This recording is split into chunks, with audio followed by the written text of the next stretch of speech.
been on YouTube for just over 6 years now. I can't believe how fast that's flown. I've been meaning to do sort of a little ode to YouTube for a while because I honestly think it's pretty much the best thing I've ever done in my life. It's the best decision I've ever made.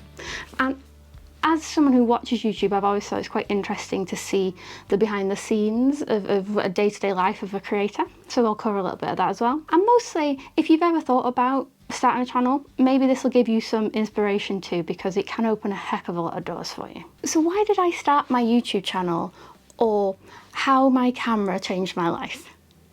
I have always been ridiculously shy. Like, you would not even recognise me if you met me a few years ago. So my camera helped me when I was younger. I used to be very shy, and I used my camera as sort of a security blanket. I used it when I was in family gatherings. I would take photographs of people, and that was my way of interacting with what was going on around me. And eventually, when I finally decided that maybe I did want to do YouTube, I needed a lot of confidence. I needed to build a lot of blooming confidence. So then my camera shifted from being my security blanket to sort of a mirror, and I would record the first couple of videos over and over and over and just watch it back and go, that was terrible, that was terrible, that was terrible. Hi. One day it wasn't terrible and I got the courage to upload. And I think if you are trying to start a YouTube channel or any sort of content creation in general, just having that comfort of knowing nobody has to see it unless you want them to is really handy. It really did help me make the leap. And then I started, and I fell quickly in love with video making and sharing my stories online. I think it's really ironic now, several years down the line, that I actually do talks on panels and at photography shows and in interview situations about how my camera has positively affected my life. That camera is the key to my confidence. And the idea of telling me a couple of years ago that I would not only be pretty good at public speaking, but actually quite enjoy it, she would not have believed you in a million years. And so much of that is down to me doing this every week and talking to you guys and getting a lot of confidence from the community that we've built over the years. So what is a typical week in the life of a YouTuber like me? Well, first of all, meetings. There are quite a lot of meetings. More meetings than I ever assumed, considering it's just me in a room with a camera. This could be talking to brands about upcoming product launches that I might want to be involved in. This could be talking about potential sponsorships. This could be going over existing sponsorships, different photography show events, anything like that. A lot of my day is spent idea gathering, researching and scripting. My life is basically one big Notion document. I love to really research a product that I know might be coming to me in the post on loan, so that when I get the product, I know it as well as I can and really hit the ground running, because sometimes I may only have a loan product for a number of weeks. It may be an embargoed date for a release, or it may be that I've only got it on loan and I have to give it back. So it's really important to be very vigilant and research and get everything ready before the camera arrives. Next is this bit, filming. It's a big portion of my life, and this office does my head in.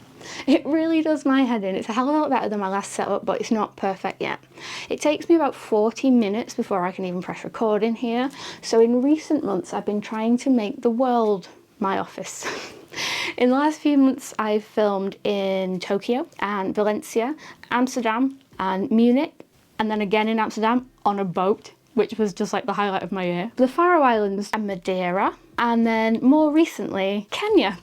What is my life that I can film videos anywhere in the world as long as I have a microphone and a laptop and a camera and an idea? I'm good to go.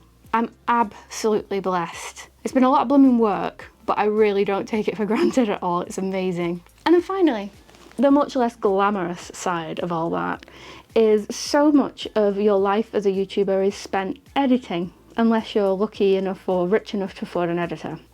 The Faroe Islands took 80 hours of editing for one video. Some of them are quicker, some of them are shorter, but so much of your idea comes together in the editing process.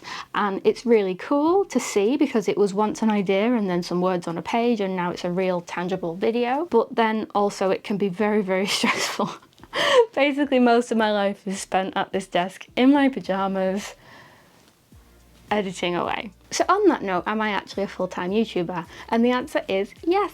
Yay! I have been for a little while now. Between AdSense and sponsorships and dedicated videos and the digital preset sales on my website, I do make a lovely, finally reliable income from this channel. It's been a long time coming. To me, making it on YouTube is that. It's not the glitz and the glamour, it's just being able to sustain doing what I love financially and not worrying too much about it. I used to annoy the heck out of my teachers when we had these conversations at school. You know, when someone says, what do you want to be when you grow up? And everyone would be like, I want to be a vet, I want to be a hairdresser. All I could ever say with any integrity was, I want to do something that I love. That's what I've always pursued. It started as wedding photography and then using my camera in other ways for video, for corporate work, and then YouTube. And yeah, I think as long as I can make an okay living doing something I love, being able to travel and to share my thoughts and feelings with you wonderful people, I am a very happy camper. Now, full-time for me may not look like full-time for other people. Yes, I can sustain myself with this channel. What a crazy thought. But I will always want to take on some client work from time to time. I do take on a handful of weddings, I will take on some showreel content, and I really enjoy gig photography. I think the reasons are twofold. One, I genuinely love a lot of these jobs and I'm in a lovely position now where I can take on the jobs that I love and say no to the ones that I don't fancy, which is wonderful.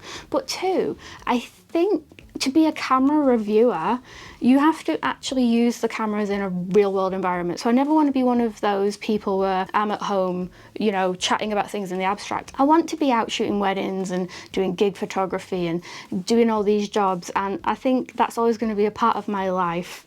And as long as this channel is going, it's something that I value very much with other reviewers. I feel like you have a lot more integrity if you do have paid work with your cameras.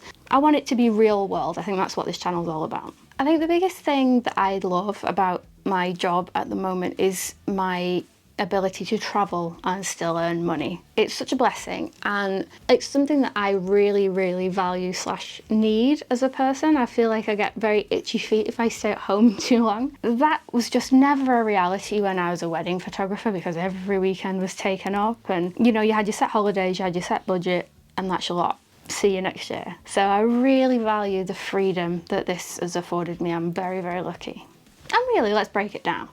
I'm a weirdo who likes cute little cameras and micro four thirds cameras, and I am super passionate about photography. This platform, YouTube, platform like no other, has given me a place where not only can I meet other people and talk about what I enjoy, which would be prize enough, but also actually enable me to do it for a living.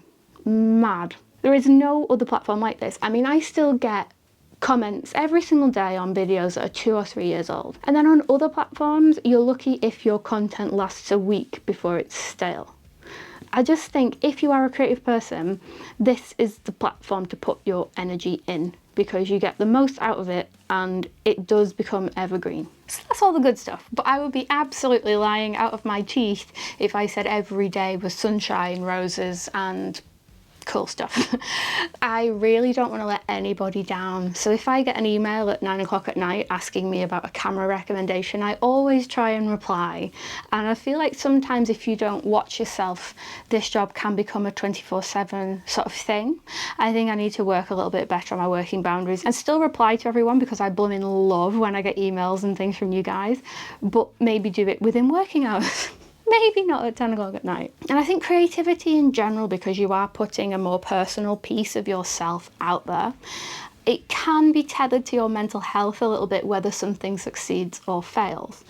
I was not prepared for, you know, you work so hard on a video and it goes out and you don't get the response that you want, you don't get the views that you want, it flops. Now, to an outsider, it may not look like a flop at all, but because you're on the inside and you know what last week's video did and the week before that and the week before that and the week before that, it can sometimes drain your mental health if things don't fly like you want them to. But not every video can. Similarly, you are on top of the blooming world if you get a video that just hits and goes, and it's an incredible feeling.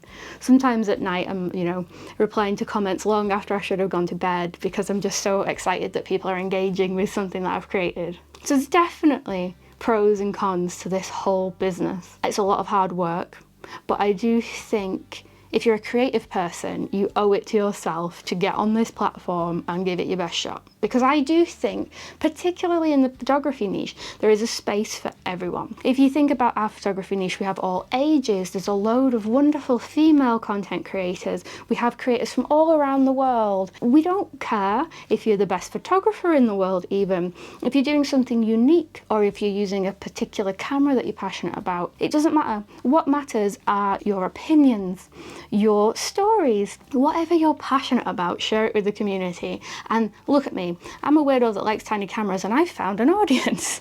So whatever part of photography or even outside of photography, whatever you're interested in, find yourself a niche and just get started. So thank you so much for 6 years on this beautiful platform. We're rolling slowly and steady towards 50,000. That was a weird noise. I cannot thank you enough for clicking on my weird little videos. If you have started a YouTube channel, link it below in the comments and I will check it out because I'd love to see what you're all creating. And if you haven't started a YouTube channel and maybe you're thinking about it, ask me a question in the comments and I shall do my best to help you out. And thank you all again. 6 years. Here's to 6 and many more.